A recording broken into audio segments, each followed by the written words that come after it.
We live in a world where connection is measured in clicks and presence is quantified by a digital feed. A relentless, shimmering current that pulls almost everyone into its flow. We accept this as the new atmosphere, the necessary air we breathe. And yet, there are always those standing quietly on the shore, watching the water rush by, refusing to step in. They're the ones who have chosen a different kind of silence, the ones who simply don't engage.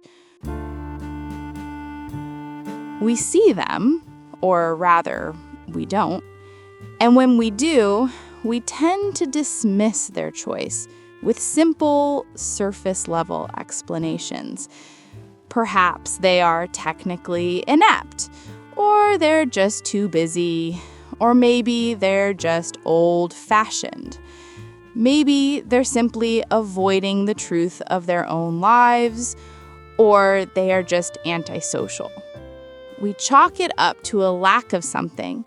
A lack of interest, a lack of friends, a lack of motivation.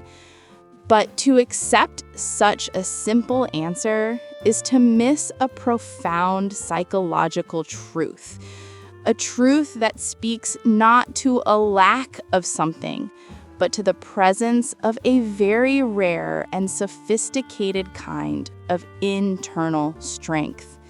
The decision to walk away from the modern town square, from the constant, seductive hum of validation, is almost never an accident, a technical failure, or a simple oversight.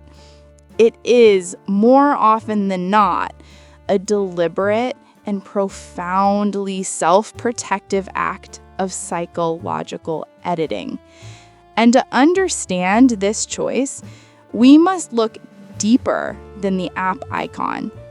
We must look into the quiet, complex architecture of the self. The core of their decision, the silent beating heart of this psychological choice, begins with a keen, often unconscious sensitivity to what we can call emotional labor. For most people, social media is a casual pastime, a simple way to keep up. But for the non-engager, it is instinctively perceived as unpaid emotional work. They sense, with a clarity that most of us have numbed, the sheer effort required not just to scroll, but to exist within that ecosystem. It's the labor of perpetual optimization, the continuous internal pressure to curate the moment, to find the right angle, to anticipate the reception, and to manage the resulting internal narrative of comparison and self-judgment. The person who chooses not to engage is often not rejecting connection, they are rejecting the performance. They are rejecting the specific, modern form of emotional labor that dictates their most authentic, private experience must first be filtered through the lens of public presentation. They realized almost immediately that the moment they open the app, they must begin a second parallel life, one where their joy must be presentable and their pain must be palatable. They are highly sensitive to cognitive dissonance, the uncomfortable clash between what they are truly feeling and what the platform demands they appear to be feeling. And their soul whispers, "I simply do not have the energy for this duality." So, what looks like aloofness on the surface is actually a sophisticated act of resource management. It is a refusal to spend the most precious of all resources, attention on what they instinctively judge to be a manufactured reality. They are not better than anyone else, but they are often more intensely dedicated to the principle of authenticity of the moment. They are choosing to experience their life with a deep and singular presence, even if that presence comes at the cost of being in the loop. To grasp this fully, we must move beyond the surface explanation of digital detox and consider the foundational psychological mechanism at play: dopamine loops and internal regulation. We all know social media is designed to be addictive, utilizing the variable reward schedule, the random ping of a like, the unexpected hit of a new follower to trigger the brain's dopamine reward pathway. This is not a judgment, merely a fact of design. For many, this is a tolerable pleasure, but the non-engager often possesses a different, perhaps more acute internal regulation system. They may not realize they are fighting a chemical war, but their behavior suggests they are acutely aware of the risk of outsourcing their sense of well-being. They sense that if they begin to rely on the external, unpredictable feedback of the platform for their small daily hits of worth, they will quickly lose the ability to generate that feeling internally.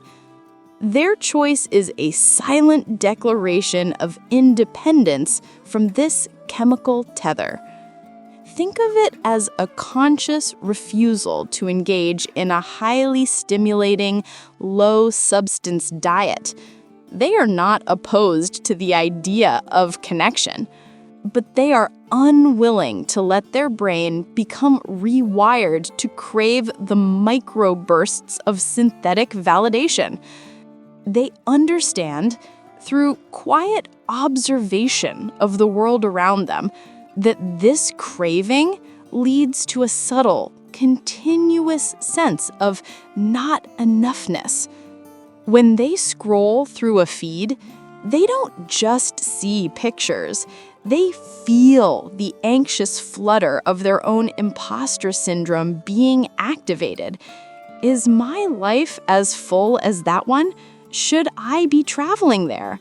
Why am I not as happy as she looks?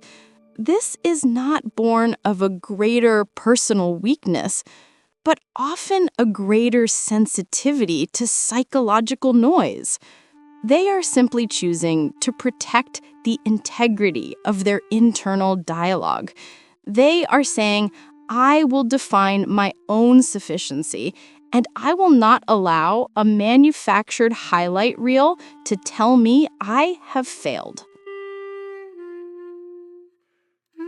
The hardest part of this choice, the shadow that accompanies this strength, is the profound feeling of being misunderstood, which often manifests as a peculiar kind of social isolation. When a person chooses not to engage, they do not just lose access to information. They forfeit the small, easy currency of modern friendship. They become the friend who never sees the meme, who misses the context of the running joke, who has to be told the basic news of someone's life in a separate, dedicated conversation. They're often perceived as being purposely aloof, or perhaps a little boring. And this hurts. This is not a choice made without pain. The non-engager carries a hidden fear, the fear that their desire for real, substantive presence will be misunderstood as a lack of caring. They may struggle with what developmental psychology calls insecure attachment, not in the traditional sense, but in a fear that their friendships are too reliant on the casual, low-effort maintenance that the platforms provide.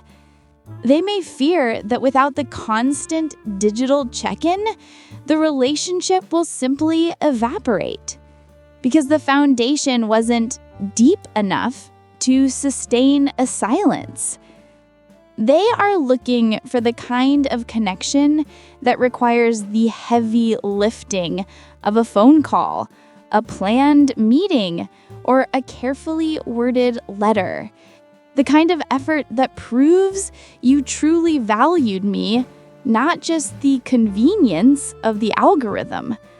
And when they don't receive that, when their friends settle for the easy public communication, the non-engager is left with a quiet, profound sense of loneliness. Their rejection of the platform is often a silent test. Do you care enough about me as I am to meet me where I actually live? This is the nuance. Their strength, the refusal to submit to the performance, is simultaneously their vulnerability. They pay a high price in missed connections and the continuous, low-level pain of being on the outside looking in. They're choosing a high-quality, high-effort scarcity over a low-quality, low-effort abundance. And that is a lonely path to walk. This commitment to the inner life, this defense of the personal landscape, is what we must reframe as a rare and deep strength. What we call avoidance is, in their case, actually a form of deep psychological filtering. They are not avoiding reality. They are aggressively defending the right to choose which realities they will allow to shape their internal world. Consider the concept of the noise. The platforms are a constant, chaotic, and often aggressive mix of news, opinions, crises, outrage, and perfected joy. For the non-engager, this is not stimulation. It is psychological pollution. They're often highly empathic, possessing a porous boundary. That means the collective anxiety of the feed seeps into their own nervous system very easily. Their refusal to participate is a form of emotional self-quarantine. They are instinctively protecting their capacity for what the philosopher Soren Kierkegaard called inwardness. It is the cultivation of a rich, complex, and unshared internal world. They understand with a quiet clarity that creativity and introspection require vast, empty stretches of time that the platform is explicitly designed to devour. They know that the very act of constant consumption and public sharing is the antithesis of deep work and profound thought. Their lives may look small on the outside. They don't have the grand, sweeping narratives on display, but the non-engager is often someone who is building a rich inner architecture. They are the ones who read the challenging book, who stare out the window for an hour, who spend time alone wrestling with a difficult idea, or who cultivate a highly specific, niche passion that no one else really understands. They are not performing a life. They are living a life that is valuable to one person, themselves. This is the great reframing. Their lack of engagement is not a deficit of curiosity, but an abundance of focus. They are not afraid of what is out there. They are simply more loyal to what is in here, the quiet, precious landscape of their own mind. Let's look at the simple, minute details of their daily routine, the micro scenarios that define this life. It's the moment they are waiting in a long line at a coffee shop.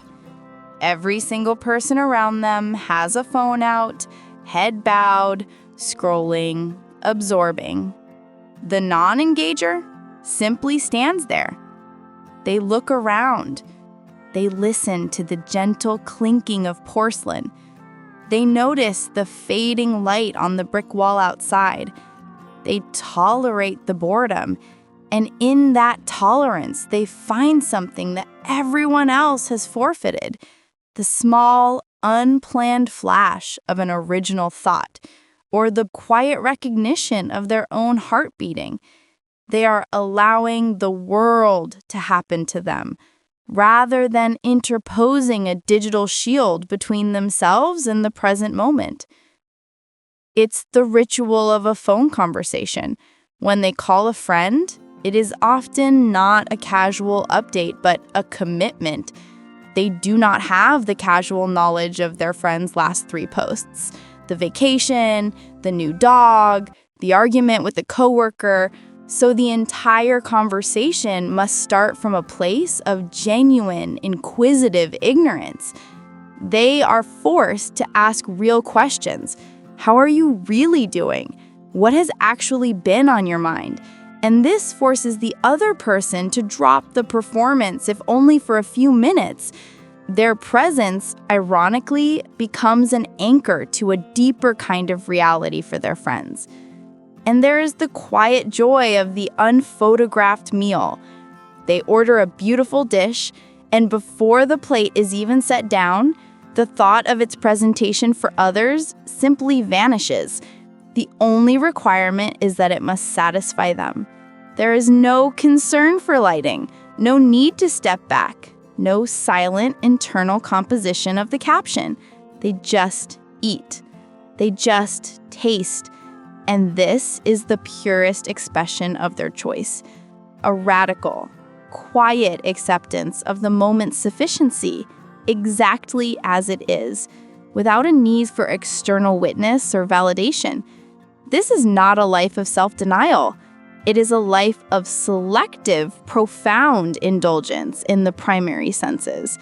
They indulge in the feeling of deep absorption, the sensation of uninterrupted thought, and the comfort of their own private, unshared meaning.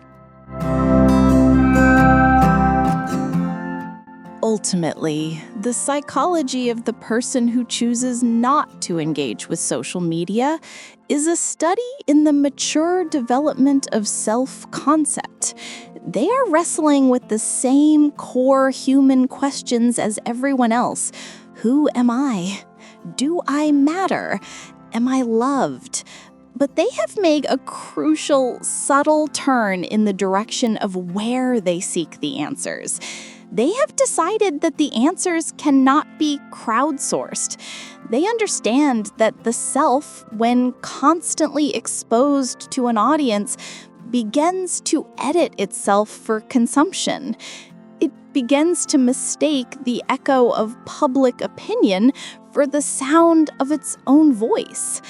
Their choice is a commitment to the private dialogue, a lifelong, messy, and necessary conversation between the self and the soul, conducted far away from the applause and the judgment of the crowd. They are choosing the difficult path of self-definition over the easy path of social definition. They know the painful truth that the ultimate psychological freedom is not the freedom to post anything you want, but the freedom to need nothing from the posting at all. And so, to those who have made this quiet, deliberate choice, to those who feel the loneliness of being out of the loop, but who cannot bring themselves to step onto the stage, understand this. Your refusal is not a sign of weakness or backwardness or lack of care. It is an act of psychological maturity. It is an elegant, quiet defense of your own internal landscape. It is the wisdom to know that some of the deepest, most meaningful truths in your life are not meant for a feed. but are meant only for the silence between your own heartbeats. Your task, if you choose to accept it, is not to engage, but to simply deepen. To continue cultivating that rich, unshared inner world you have fought so hard to protect. Let the true, slow, essential work of being you be your ultimate feed.